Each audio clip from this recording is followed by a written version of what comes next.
The lockdown in the United Kingdom is set to continue for at least the next 3 weeks, probably far longer. Schools will not be reopening anytime soon, and there is a shortage of personal protective equipment in hospitals. I'm Marcus Stead.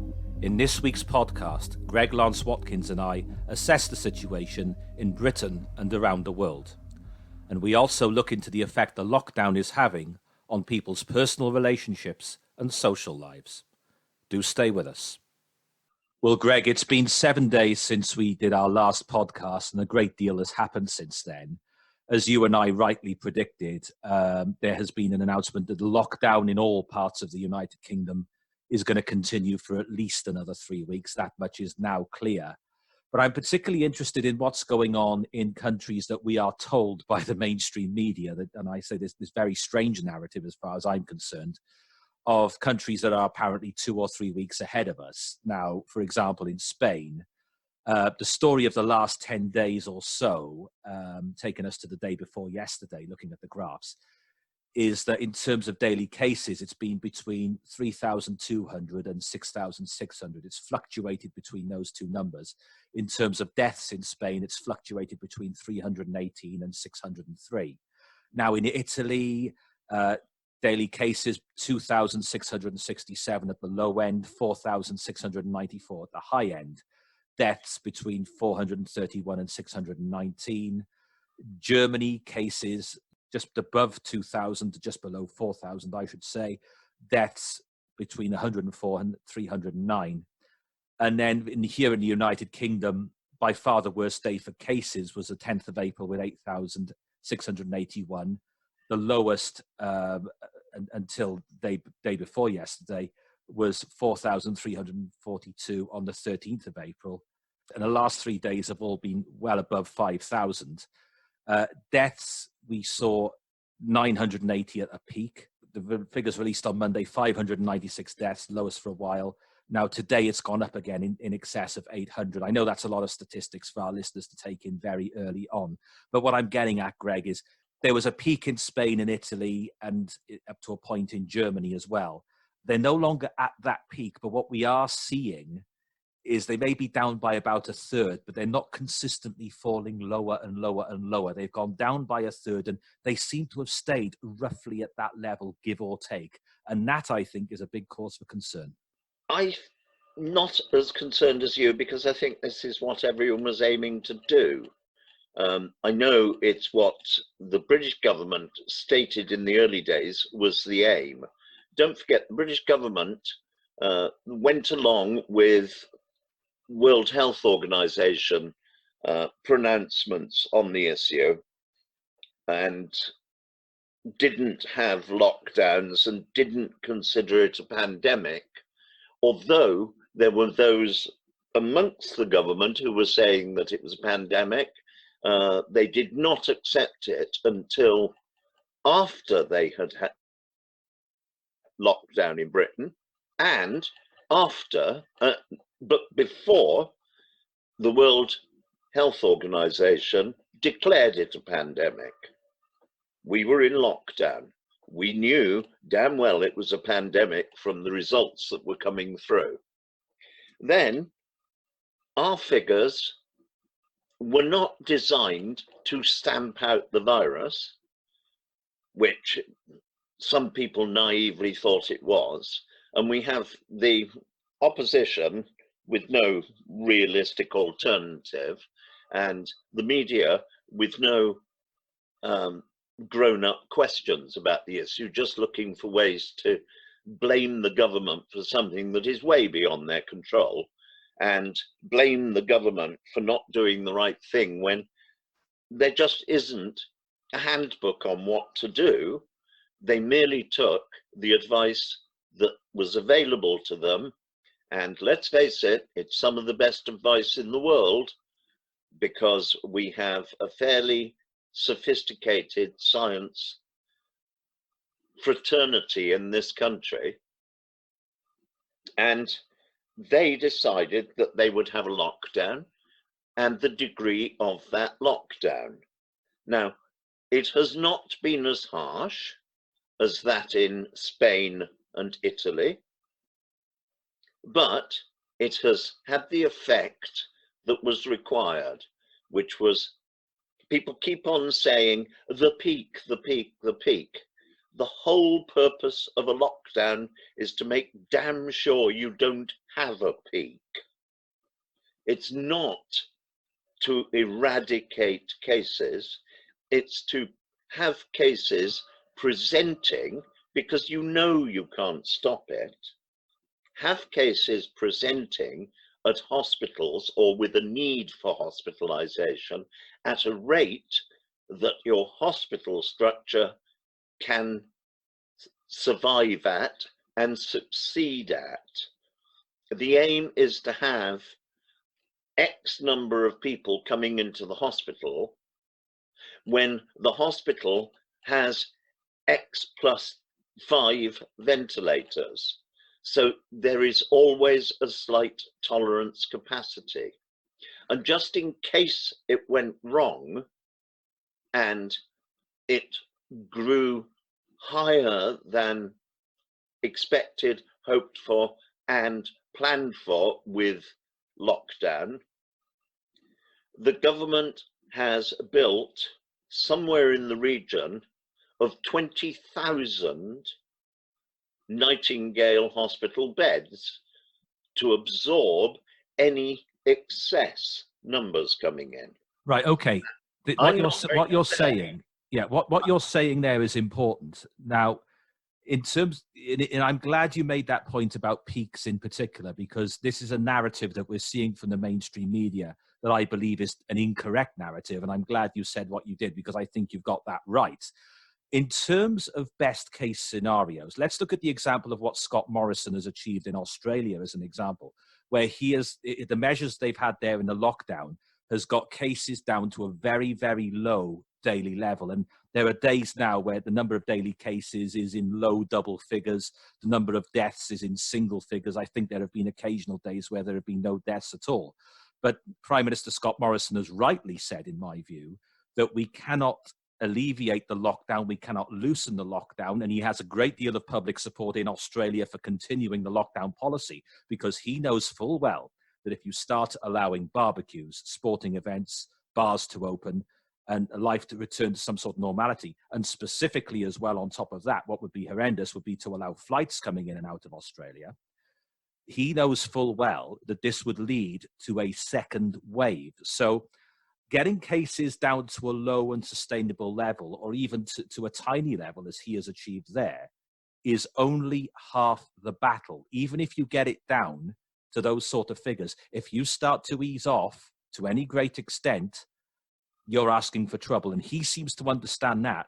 And Donald Trump in the United States, where they haven't even got close to getting it under control to the extent Australia has, we had some frankly dangerous comments from President Trump the other day, and we saw he was effectively, in that long rambling press conference he gave, he was effectively encouraging people to protest outside town halls and so forth to demand that lockdowns at state level are removed. You've got places like Jacksonville, Florida, where the mayor or the town sheriff, whatever you call him in that area, was allowing people to go out and do what they want. And we saw images of people going to the beach and everything else.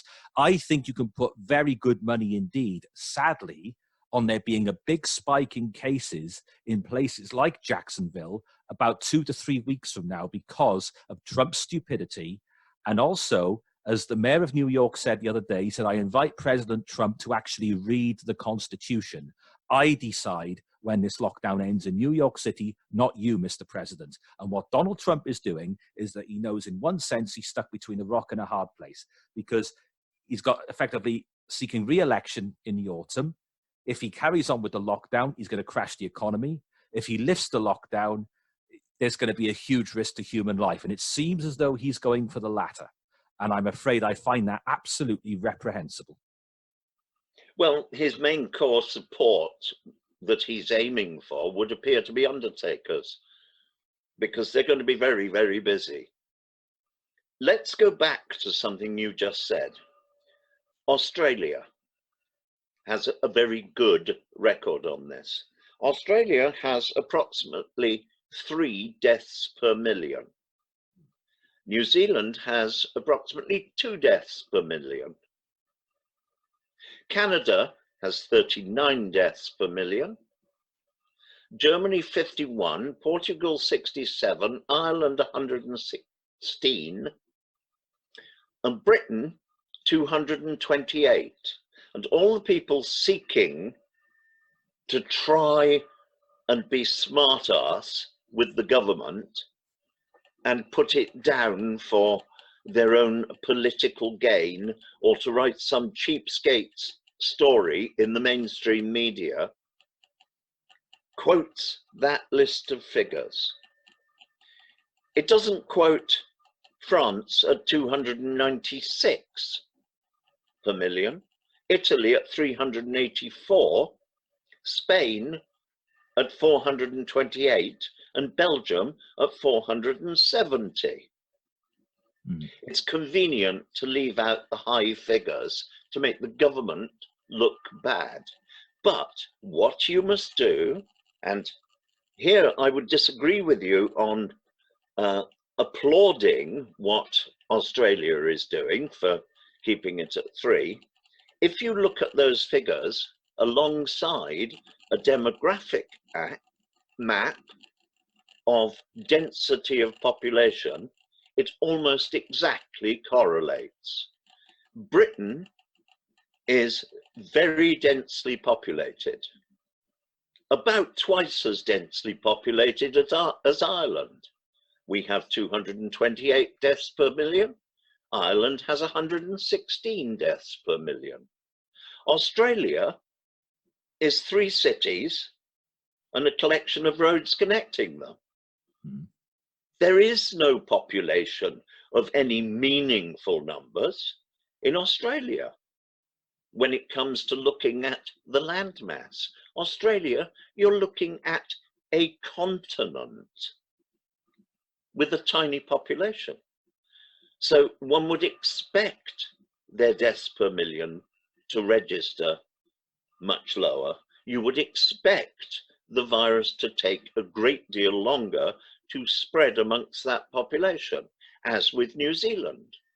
And what is New Zealand planning on doing as it sits there with 2 deaths per million on those 2 beautiful islands, so far from anywhere, no flights in, no flights out, no shipping in, no shipping out? What does it expect to happen?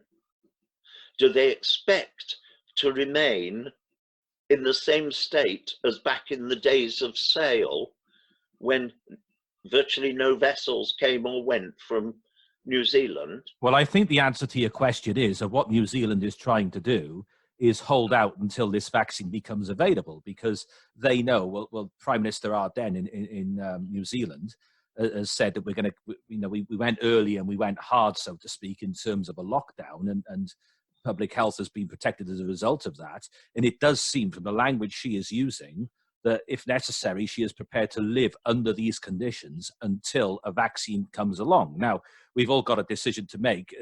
There'll be a very large economic cost. I'm going to come on to this in a sec, but we can always rebuild our economy in time. But once you're dead, so to speak. So there is a trade-off there in that sense. But one example that gets talked about a lot by those who are suspicious of our lockdown is they compare it to Sweden. Now, I talked about this on the radio last week, as you know. It's got no population either. Hang on, I'm coming on to this. I talked about this on the radio last week, and the big point I made is that people say, look at the figures in Sweden. You look at what's actually happened in terms of deaths and cases in Sweden in the last 7-8 days. It's spiked quite considerably. And also, a lot of people, right, I'll take you up on what you just said there a second ago, because this is important. Sweden has a population of, 7.5 million, which is 2.5 times the population of Wales. And yet, in terms of landmass, it has 7 times the landmass of Wales. So it's by definition a much more sparsely populated country. And also, I should point out that there's a culture in Sweden. Okay, the welfare state is much, much bigger, but welfare dependency is also frowned upon in a way that it's not in this country. There's that a sort of carrot and stick society, which is very different to how ours operates. But also, to say Sweden is doing nothing is also incorrect, because you look at what they've actually done: a nationwide ban on public events for more than 50 people, a ban on visiting the elderly in care homes. There are rules requiring cafes, bars, and restaurants to offer table service only and limit crowding, for example, by spacing out tables and you are served at the table rather than at the bar. So there are things going on in Sweden, and life and the economy is far quieter in Sweden than it would normally be, but it's being done by a sort of consensual way, knowing full well that Stockholm, with its 700,000 people living in the city of Stockholm, everything else is very largely spread out over quite a large, well, a very large rural area, the rest of the population, and lots of small towns and villages, and everything else is how the rest of Sweden lives. So what I'm getting at is, don't compare oranges and apples here. We are a densely populated island. Sweden is not. So don't compare like with like, is what I'm saying. Correction. Compare like with like. Don't compare complete opposites. You said don't compare like with like. You must compare like with like to come up with anything worth talking about. Because it just isn't realistic to look at other countries with completely varied situations to that of the United Kingdom when you are making comments about the United Kingdom. How many countries around the world to date have issued 2 billion articles of private personal protection equipment? 2 billion, which is how many items have been delivered to frontline carers in the health service and the like in Britain. And it's not enough. But you can't castigate the government. Well, hang on. What we've actually seen, what we've actually seen, and there's reports in today's Daily Mail and today's Daily Telegraph about this, is we have, well, a couple of things have happened in this country. Like, for example, more than a month ago, we shipped a huge amount of PPE equipment to China, of all places. And also, they are now saying the very few manufacturers of it in this country that exist, we've got a small number of factories that are capable of making this stuff. They said, we were emailing both the government and NHS Trust Management 4, 5, 6 weeks ago. We were saying, tell us what you need, tell us when you want it, and so forth. They weren't even getting replies to those emails. They were putting in phone calls. No one was answering them. So I think things have gone wrong here. I didn't say it had been perfect, but 5, 6 weeks ago, may I remind you, we were talking in terms of having sent about 250,000 items of PPE to China. And what a sensible move, minded of what we knew about this virus 5 or 6 weeks ago, which was that the World Health Organization did not consider it a pandemic. It was just a really nasty local outbreak in China of a SARS, MERS type virus. It was not expected to be of any consequence anywhere else in the world. And aren't you glad that we sent the Chinese 250,000 items of PPE at that stage, when we really thought that our government really thought that we could help China to stop this virus spreading? If we had succeeded, we'd be hero of the day. However, the World Health Organization, which when you look around it, has absolutely no qualified people capable of making decisions on items like whether it is or isn't a pandemic. And as a result, we are getting millions of items of PPE from China. because we have that element of goodwill. But we were seeing very obviously now, as I just said, there were emails not replied to, phone calls not replied to, going weeks and At weeks. which stage? Well, Nobody- going back weeks and weeks ago, NHS trust Exactly. managers and Whitehall mandarins were not answering phone calls from company and emails from companies offering, saying, "Look, you tell us what you need." They didn't get a reply to those We emails. didn't and need phone calls. anything at that stage. No, but you plan ahead when you think something like this is going to happen. We didn't think it was going to. We were taking the advice of the World Health Organization. Well, you and I were talking about it 5 or 6 weeks ago. We can look back on the archive. People can listen to it. So I can't work out why the Whitehall mandarins and the NHS trust managers, they didn't even answer those emails or they didn't even pick up the phone when it rang. And therefore, these organizations, these factories, and there were several of them in this country, then accepted orders from Italy, France, and wherever, and thought, well, hang on, this is clearly where the demand is. Off we go. We're going to box our stuff up, and that's where it's going to end up. And sure enough, that is exactly what happened. But yeah. we are where we are with this now. And there was David Nieper's factory in Alfreton in Derbyshire was on television, when was it now, yesterday morning. And he runs a small scale, think of it, those of you who watch Coronation Street, like Mike Baldwin's old factory, or the one Carla Connor has run more recently, a sort of stitch and bitch type factory with the electric sewing machines. He switched his entire supply, this Nieper factory in Alfreton, to making PPE equipment. And he can't make it quickly enough. He's got his staff working longer hours than usual, overtime, whatever you want. Now, in World War II, we had a spirit in this country. Well, it was compulsory. Government took over essential factories and so forth to help with the war effort. And we have seen in the last 2-3 weeks how these Nightingale hospitals and the Welsh equivalent, the Dragon's Heart Hospital in the Principality Stadium, had been taken over, build a hospital in 10 days with the help of the army. Is it now not time to say to factory owners like Nieper, let's get hold of a warehouse somewhere, you take over because you clearly know what you're doing. We find out staff locally who, within reasonable commuting distance, who've been furloughed, who know how to use an electric sewing machine. We get you the equipment in one way or another. We get it into there within days, weeks if necessary, but no longer than that. And we start making PPE on an industrial scale in a way we've never done before. In the same way in World War II, it was bullets you were making and military stuff you were making. Now, there's no enemies we need to shoot at as such, but there is this enemy in terms of this virus that's killing NHS staff. So we need to start making PPE and scaling up factories like Nieper's factory very, very quickly. I think that, you will find, has been the line all along.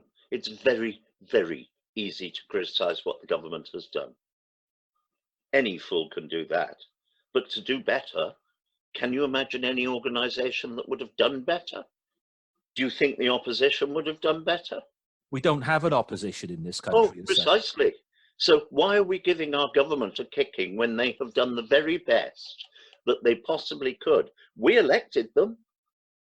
Well, this isn't a kicking. This is constructive journalistic holding them to account, which is what we're supposed to do. No, it's not. It's typical mainstream media. Let's ask the difficult question that we haven't got an answer to ourselves. I haven't got an answer to it, but surely it can be done. Surely to goodness it can be done. Came out with these comments right at the beginning. I was saying we shouldn't be building Nightingale hospitals. We should be empowering our health service to work in conjunction with our local government, who have trained personnel in the form of health and safety departments to handle just such contingencies.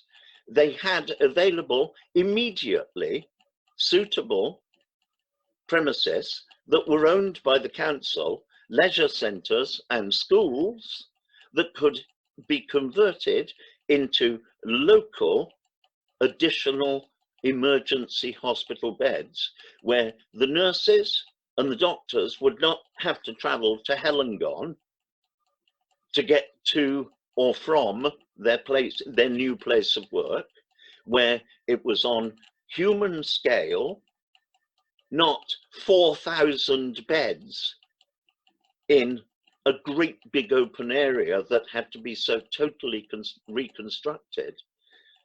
Schools would provide assembly rooms for big wards And they'd also provide classrooms that would be ideally suited to smaller wards. Leisure centres, likewise. All of this was possible.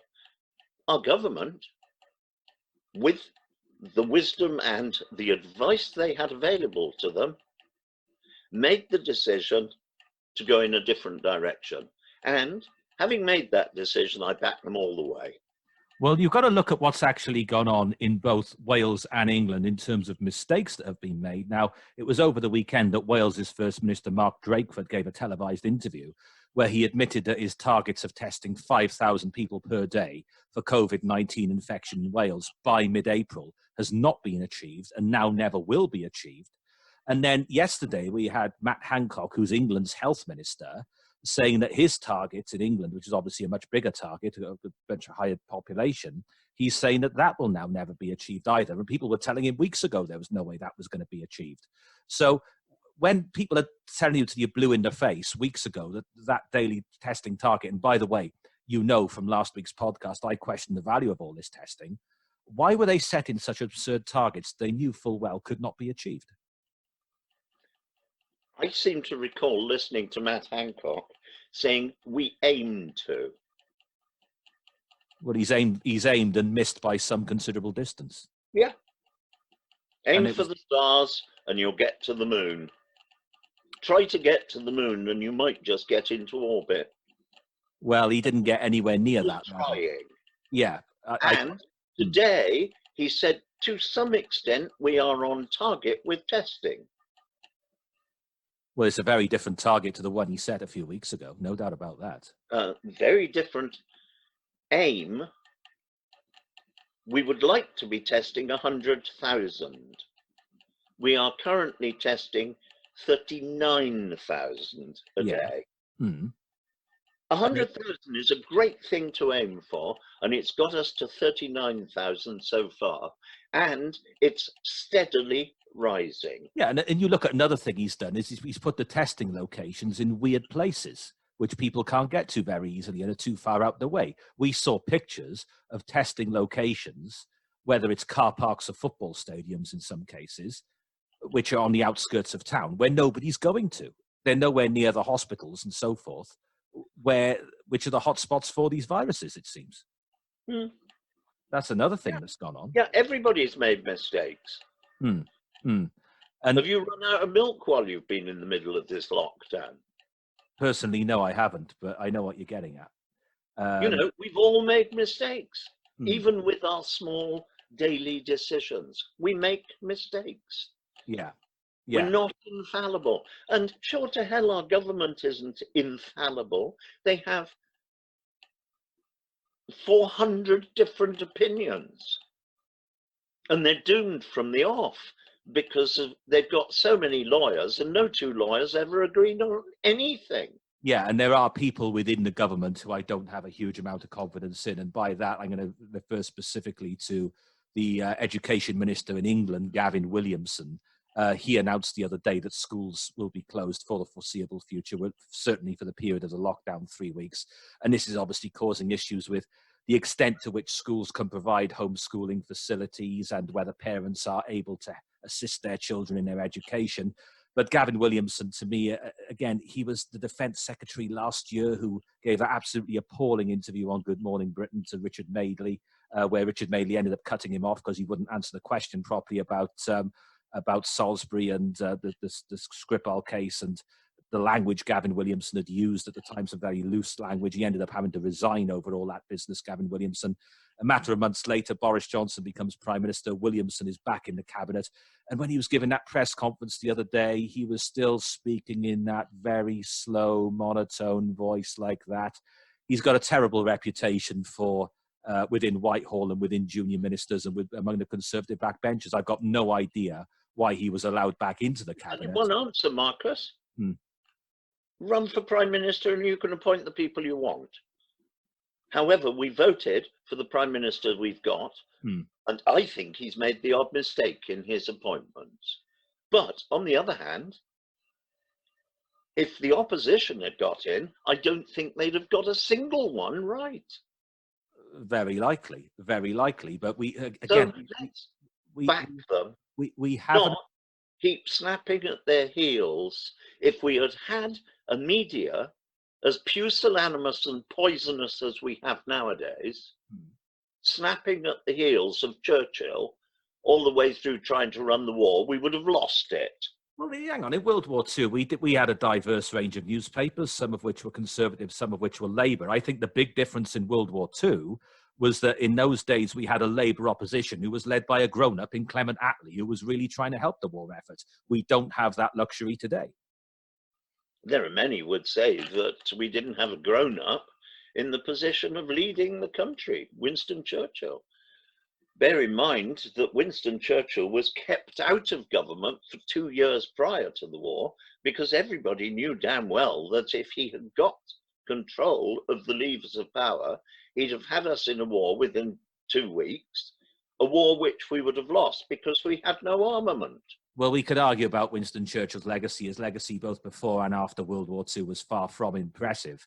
But in the space, particularly in our darkest hour, for that 12-month period in particular, it really was a case of cometh the hour, cometh the man. But the basic point I'm getting at is the difference between World War II and today is that in Clement Attlee, not only was Clement Attlee brought into the Churchill's inner circle, the wartime cabinet, but he admitted years later, when none of it mattered anymore, he admitted he was damn grateful for Attlee's advice on occasions.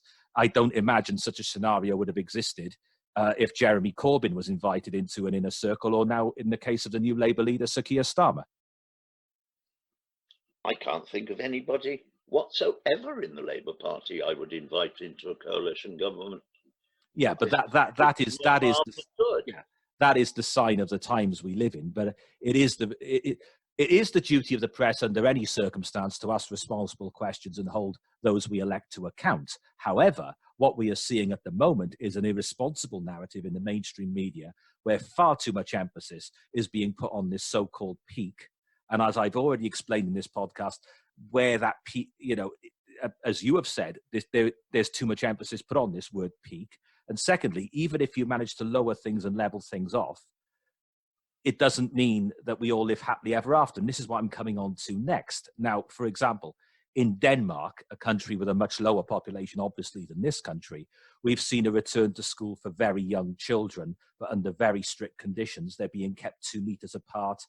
Now, in British society, that would be very difficult indeed because the classrooms are too small and the class sizes are too big. It simply wouldn't be practical.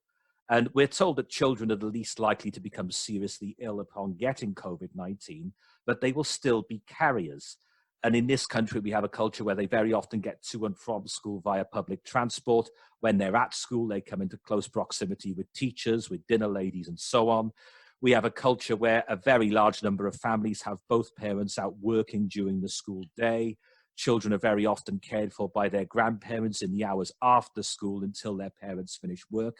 And under those circumstances, young children would pose a major risk to their grandparents and could easily, I'm not going to mince my words on this, they could easily end up killing them by infecting them with the virus. It is that serious. So I think based on that, it's going to be some considerable time before the schools even come close to reopening. I would agree with you.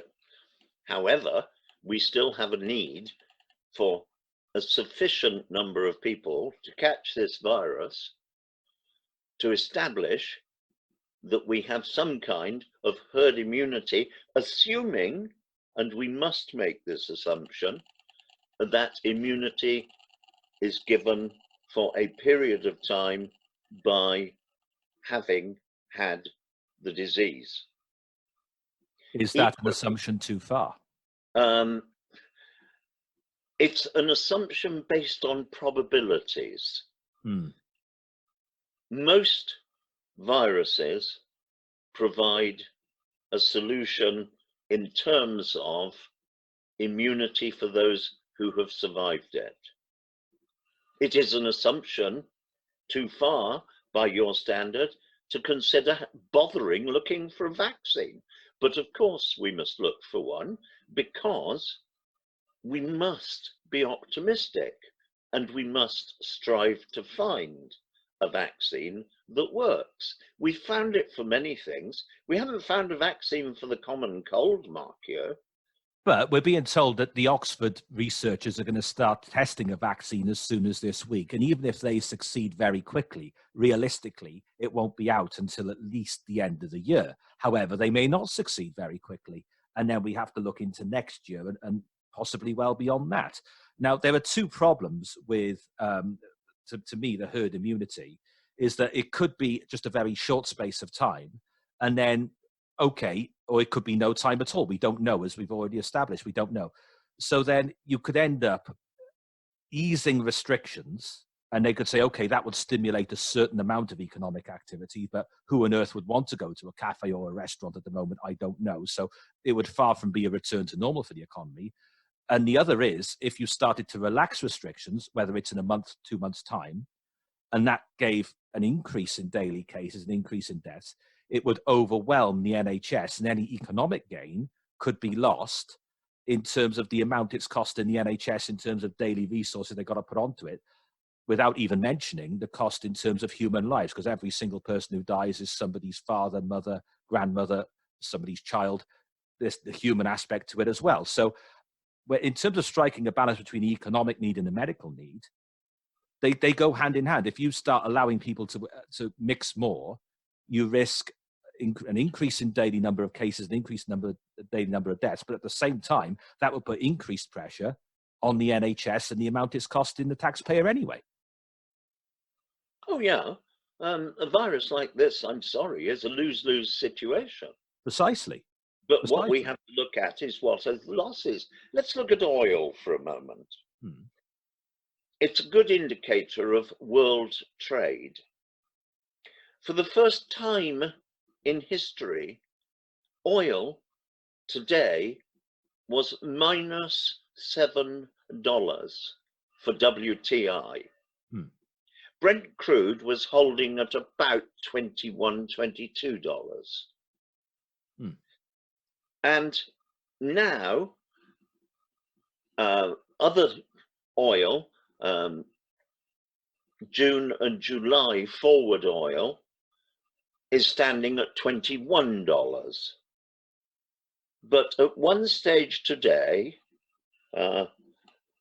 it still is today, one stage today, the dealers, they're the brokers for oil, had commitments that exceeded requirement by almost a third.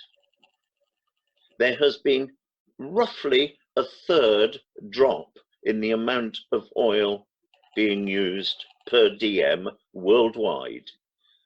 In that we normally use about 100 to 110 million barrels of oil a day in industry, etc., worldwide. That has dropped by a consistent 29, 30 million barrels per day,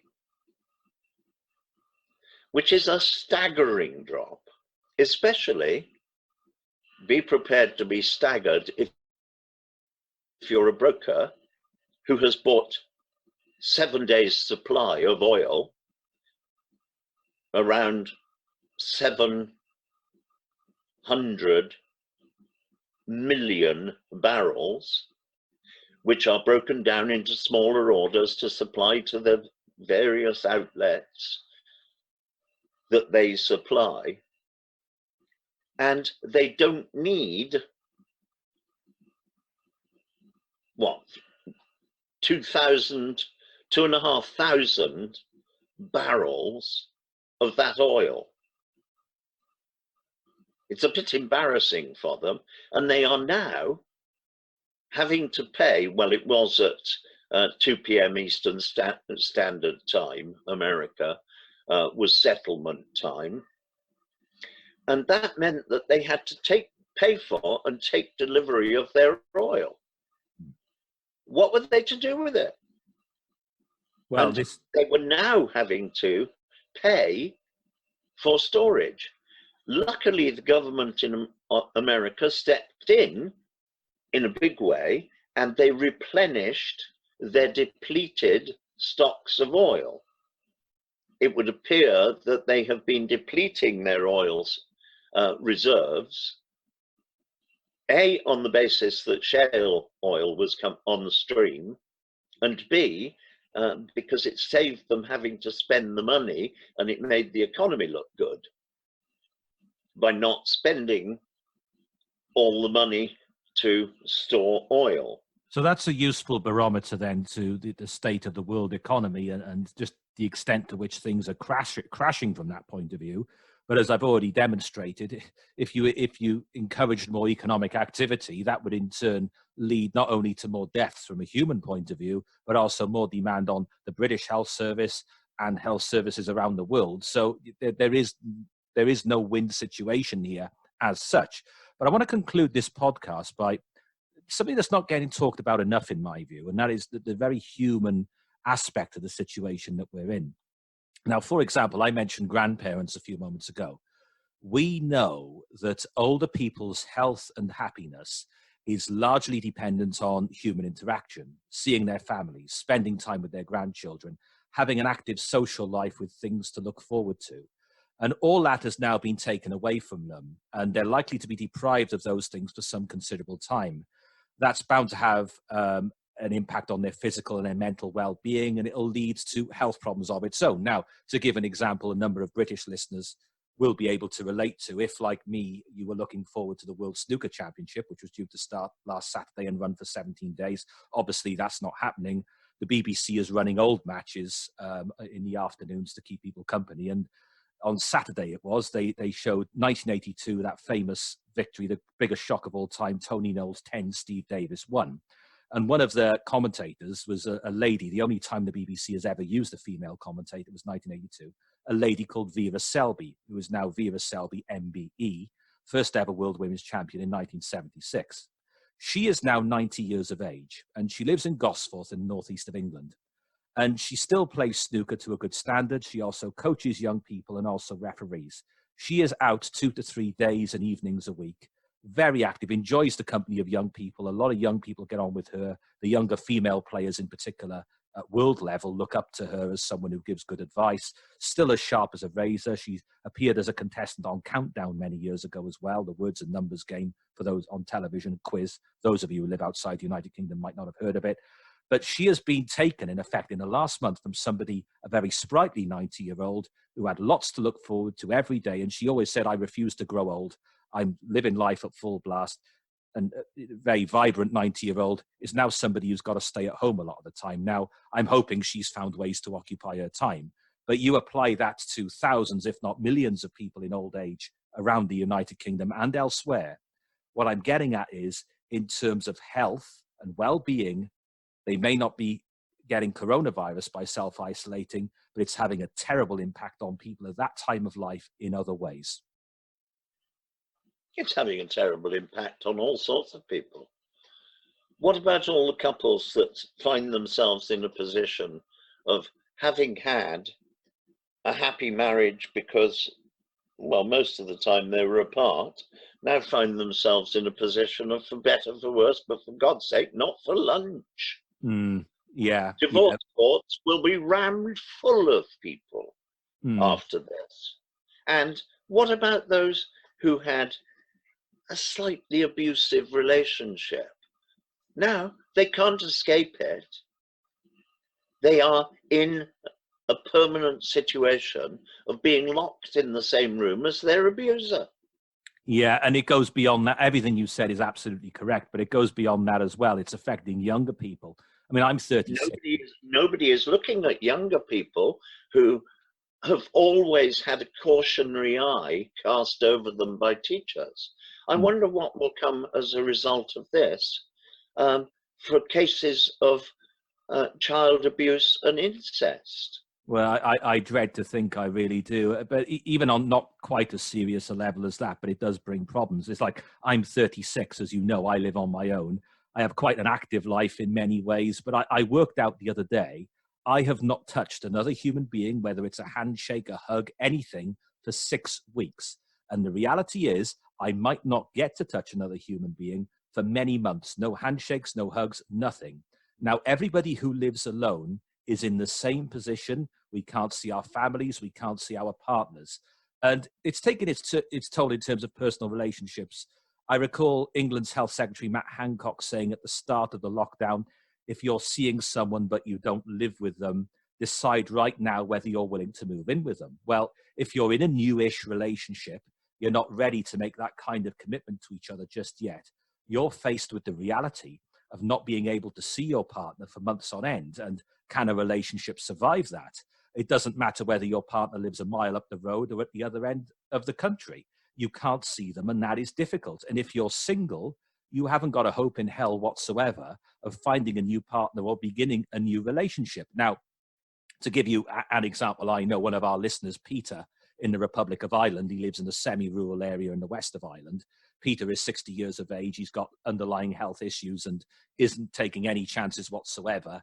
And he lives in what was once a farmhouse. He leaves once a day to walk his dogs, his dog rather. I think he's just got the one in the local woods. But apart from that, he doesn't go out. He's got an 18-year-old son. And just when it looked like the lockdown was about to begin in the Republic of Ireland, his son was been seeing this young lady for not very long, the same age as him. She was 18. And Peter said to his son, that they had a very similar announcement to the one we had in the Republic of Ireland, make your decision now where you're going to be for this period. The son decided he was going to move in with this girlfriend of his, same age, 18 years of age. Of course, at that age, you're a bit naive. Everybody is at that age. And Peter said to his son, he said, look, if this doesn't work out, I'm afraid I am not letting you back into the house until this lockdown is over because of my health. You really have got to make your bed and lie in it, quite literally here. Well, guess what happened? The son moved in with the girlfriend. A week or two later, they realized they didn't like each other that much after all, and certainly weren't ready to live together. The son has fortunately now found alternative accommodation in a flat somewhere else. But you imagine now, you replicate that up and down, not just our country, Ireland, and indeed the world. There are numerous situations like this, aren't there? From a more humorous point of view, a friend of mine, I asked how her daughter was coping in London because she was in a shared flat with two strangers, relative strangers, and her boyfriend lived about 6 miles away. And she said, well, they gave up on the idea, and she's moved into her boyfriend's flat. And I said, his was a bachelor pad. How are they coping? She said, well, they are finding that they're a little bit on top of each other most of the time. And I said, wasn't that the aim? Yeah. So sometimes there are benefits. Yeah, but you've probably been in situations like this yourself. Like when I was a student, I think back to my time at university and my time at journalism training college. And I think all those times I was living in communal environments of one sort or another, whether it was in halls or in houses.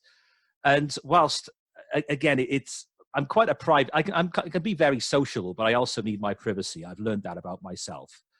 And whilst I think anyone listening to this who's ever been a student or has ever been in the armed forces or has ever experienced communal living will have experienced issues at one time or another with other people's habits irritating them or them inadvertently causing a level of inconvenience. Now, when you can get out and about, whether it's going home for the weekend or just taking a break from that setting for a period, you can live through it. But at the moment, it must just be far too intense for those living in any kind of communal environment, whether it's friendships, acquaintances, students, whatever, for this length of time and with this level of intensity. There must be all sorts of tensions going on at the moment. I think that's inevitable. That's part of being in a grown-up world under pressure. However, I would rather the intensity of the relationships at the moment over those, let's not feel too sorry for ourselves. I'd rather be in the position we're in at the moment than those who in 1914 were standing in the Somme. Well, yes, I would. Yeah. Dead bodies, Hmm. under fire perpetually, trenches that kept filling up with raw sewage,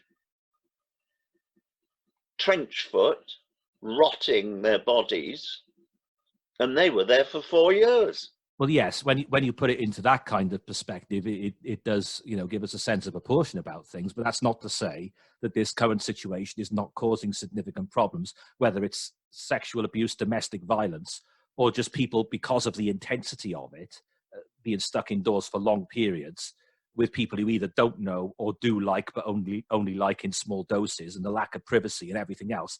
It is bringing its own form of hardships in various ways, some more serious than others, but it is bringing hardships, no doubt about that. And again, there are other problems as well. Now, you can probably do your best to explain to your young children, whether they're toddlers or primary school children, explain why they can't see their friends or why they can't see their grandparents, and we can do our best via Skype or Zoom to keep them in touch. But for people in care homes with dementia, it's going to be absolutely horrible. And you ask anyone who works in a care home, and as you know, a relation of mine was in a care home a few years ago, so I've got some personal experience of this, and I know this to be the case. They will tell you that the mood of people with dementia depends on a very large extent on human interaction and activities. How do you explain to people with dementia that they cannot see their own families? It's very... You don't. That's why there's a 90% increase in deaths in care homes. Yeah, and this is a very serious matter. It's very, very hard. And you know what? I'm afraid just listening to the mood music and going back to where we were near the start of this podcast, I think we're being prepared by the government for significant restrictions on our movement to be in place for some considerable time. Right now, there is no vaccine available, nor will there be until the end of the year, even if the Oxford researchers manage to find something suitable this week, because of all the stages you've got to go through in testing. We are looking at many months before it's rolled out at the bare minimum. I'm afraid I think there's going to be significant restrictions on our way of life for months ahead, and I think we've all got to batten down and understand that to a very large extent. Let's take two things. One, we can realistically expect a hit on our economy if all goes back to normal at the beginning of September, and I don't think it will. The hit on our economy is estimated to be a 1/3 to 35% reduction in GDP. That's a big hit, the largest hit that our economy has ever had. Yes. Then that will give rise to all sorts of situations, and that will mean that we will be feeling the effects, direct effects of this, still feeling it 2 years from now. All the people who will find that they are in negative equity on their housing, they won't clear that within 2 years. It's not easy. It ain't going to be easy. But let's put things in perspective. Between 40 and 60% of the entire population of Europe died of the plague. I don't think this is going to be that bad. No, I agree with you. But 100 million died of Spanish flu immediately after the First World War. 50 to 100 million. That's more than died in the trenches. 175,000 worldwide. Yeah, well, that's more than died in the trenches, died of the Spanish flu. But what I'm getting at, okay, you can't answer this. We're not claiming any expertise whatsoever. Where do you think we will be in terms of our daily lives at, say, end of August? Okay, I'll give you that barometer. End of August, where do you think we'll be? End of August, near as damn it the same position we're in now. And the reason I said end of August is because that's the time where schools are starting to prepare to go back. They go back in Scotland mid to late August, England and Wales, Northern Ireland, start of September. Do you think the schools will be going back at that point? I think they will be modified. Because we've already outlined what the problems are in terms of class sizes and the arrangements for getting them to and from school and where they go after school. So, okay. So you think we're going to be stuck with this for at least that length of time then? I do. Okay. Well, I try and end up. I also think, and I'm going to stop you ending on a high note, I'm afraid. I also think that there is still a possibility of 1 to 2 million deaths in Britain as a result of this virus. And it may be over the next 2 or 3 years. But again, the question would then be how many of those 1 to 2 million deaths, bearing in mind how many we lose every week anyway, is how many of them would have been old people who are nearing the end of their days, and how many of them would be considerably younger people? That's the really big question, isn't it? It's the really big question, but there is a strong possibility that if there is no herd immunity, that will be the number of deaths over the next couple of years. Extra deaths, not how many die anyway. Extra deaths between 1 and 2 million is a very strong possibility in Britain. Well, a lot depends on how quickly we can get this vaccine tested and out there. Can I introduce a separate word? If we can get a vaccine. Yeah, we don't know the answer to that question. It could be that when they start testing it this week, they get an answer very, very quickly, and then we could be looking at a rollout towards the end of this year. It could be that we are many months away. It could be that day never comes, as you say, in the same way we haven't got a vaccine for the common cold. So may I point out that even if we are in a position to roll it out at the end of this year, we will not be in a position to give the vaccine to very many people at the end of the year because of the problem of size of production. We might be able to give our health workers a vaccine the end of this year through to March next year.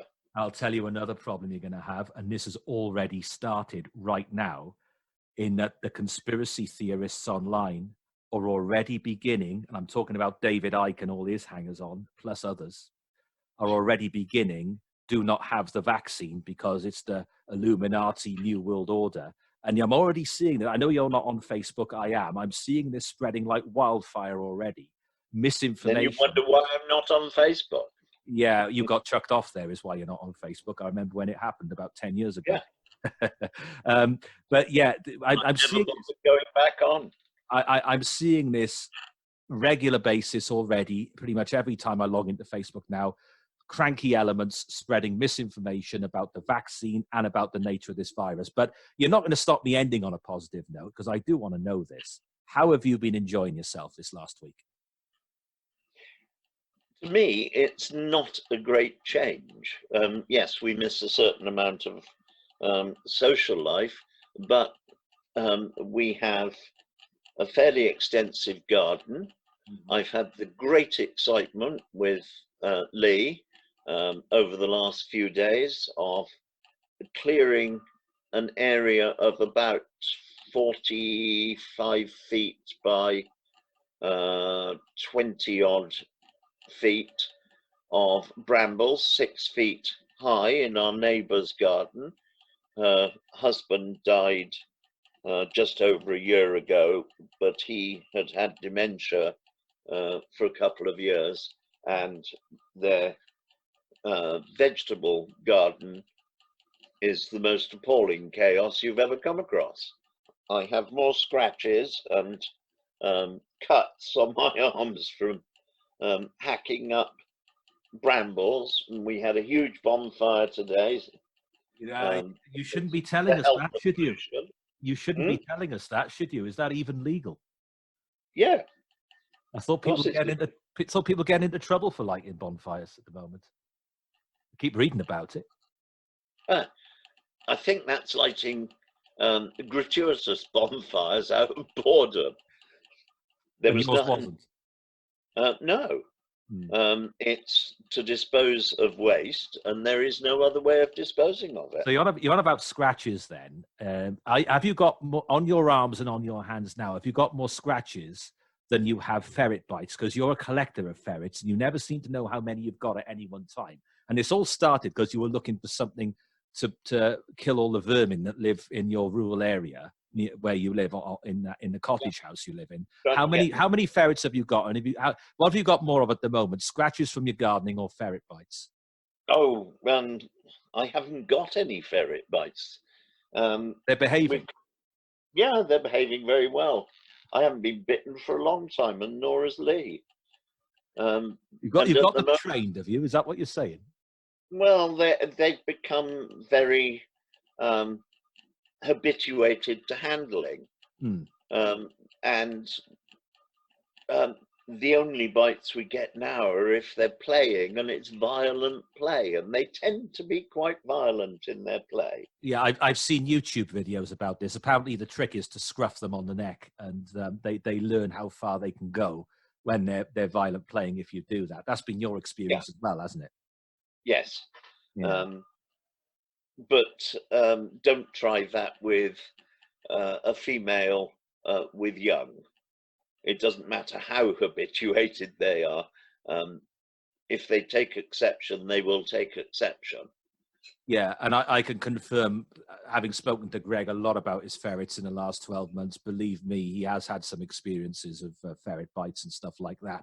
Oh, I've had some really bad ones. Yeah, I know. I remember you telling me about it. But anyway, as for myself, I've been keeping fairly occupied. I take my walk every day. I tend to do a lap around Cardiff Bay when I know it's really, really quiet and I hardly see anyone. And, by the waterfront, I can see the swans and the ducks. And I do get my exercise. I make a point of going out every day for doing about a mile's walking just to keep me active. And it's good for you anyway, get the sun's rays on you a little bit as well. Sometimes I walk in the middle of the night when it's really, really quiet. And that brings its own pleasures, moonlight and everything else. Talking of moonlight and everything like that, one community that is suffering at the moment, as we know, is the Islamic community, the Muslim community. Ramadan is due to start later this week. My thoughts are very much with the local Muslim community I know, because what they do is when they break their fast at sunset when the sun goes down, their community meets up in a big hall and they feed everyone. And you don't have to be a Muslim. Anyone can turn up and they will feed you. And each evening they have 1/30 of the Quran read. And of course, it's a big community thing. It's not just for Muslims. Anyone can turn up. You can even watch the moon rising with them at the start of Ramadan. They don't mind. Everyone's welcome. I live among the oldest Muslim community in the United Kingdom. So my thoughts are with them at the moment. They're being deprived of a community get together in a very sacred time of year. As for me, what else have I been doing? I've been watching repeats of New Tricks, because you got me back into New Tricks, and I'm enjoying that at the moment. I'm also on the second series of Auf Wiedersehen Pet, where they're in Spain. It's a little bit of a slow burner. That it's not quite as good so far as the series in Germany, as far as I can tell, but that's still classic comedy. It's dated well. That has, you can tell it's the 1980s, but it has dated well. So all in all, I'm keeping fairly active as well in my own little way. I haven't got a garden, as you know, but as you can see, me and Greg are both doing our best to enjoy life as best we can under the circumstances. But we've gone on far too long, as we always do. So my thanks as always to Greg. My thanks to you for listening. Do please stay safe, stay indoors, and we'll see you next week.